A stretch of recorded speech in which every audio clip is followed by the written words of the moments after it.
ওই আশীর্বাদ করিল মই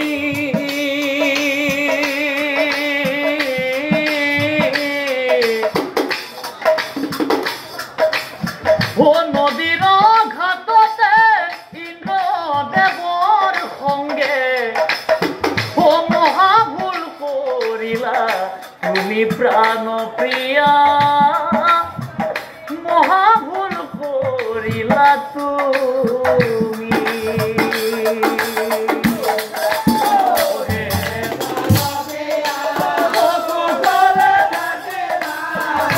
আশীর্বাদ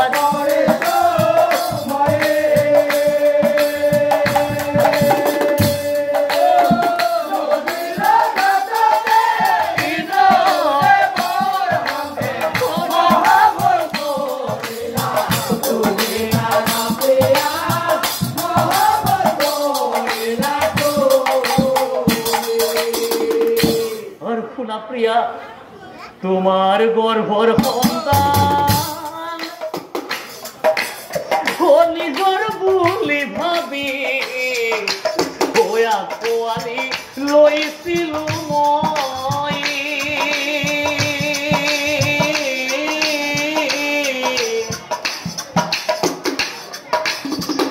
যেনেহে জানিলো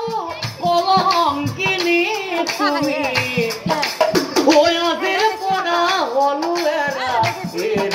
প্রাণ প্রিয়া বিদায় গল আজি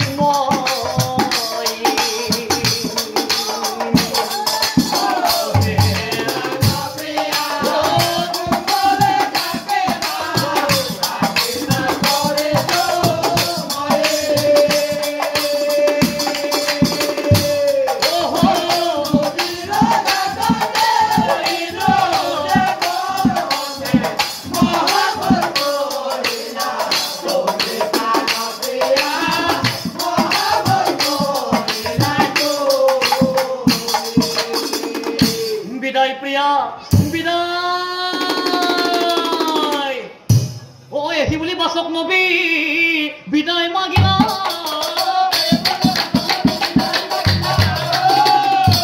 মাট্রিক্স তাই বৃক্ষ মতে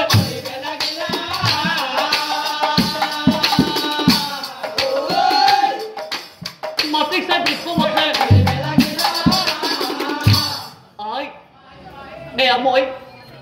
এয়া মই কি শুনিলো আই এয়া মই কি শুনিলো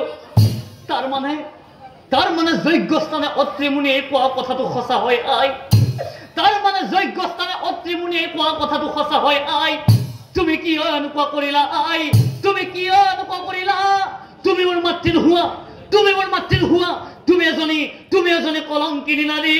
অ আই তুমি এজনী কলংকিনী নাৰী আৰু শুনা আই আজি হতে আই মই তোমাক দিলো অভিশাপ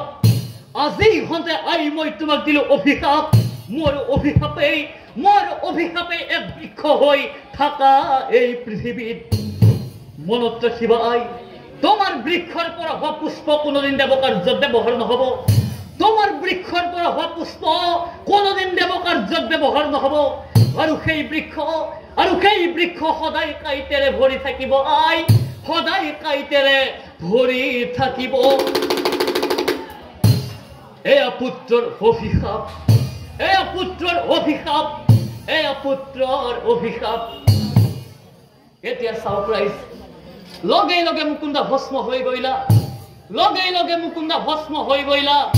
আৰু সেই ভস্মৰ পৰা ঐ এটি কলি দুটি পাতে বৃক্ষৰ জন্ম হইলা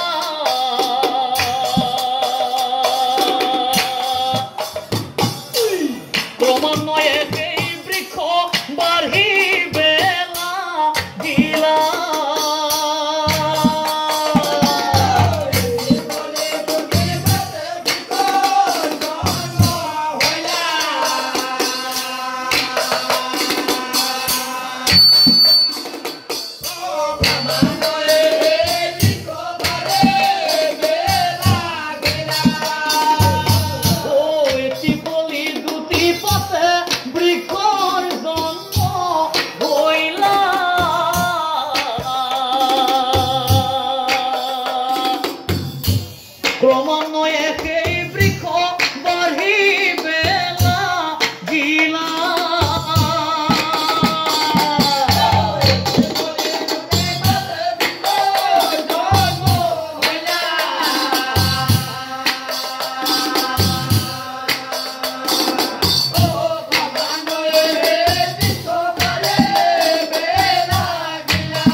গগনে তাৰ নাম শিমলুৰা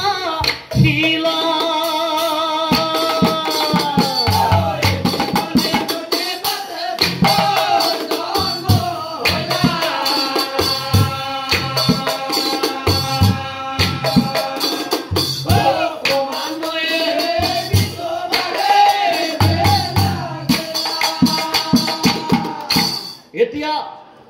এতিয়া বুজিলা নহয় সৌনকমণি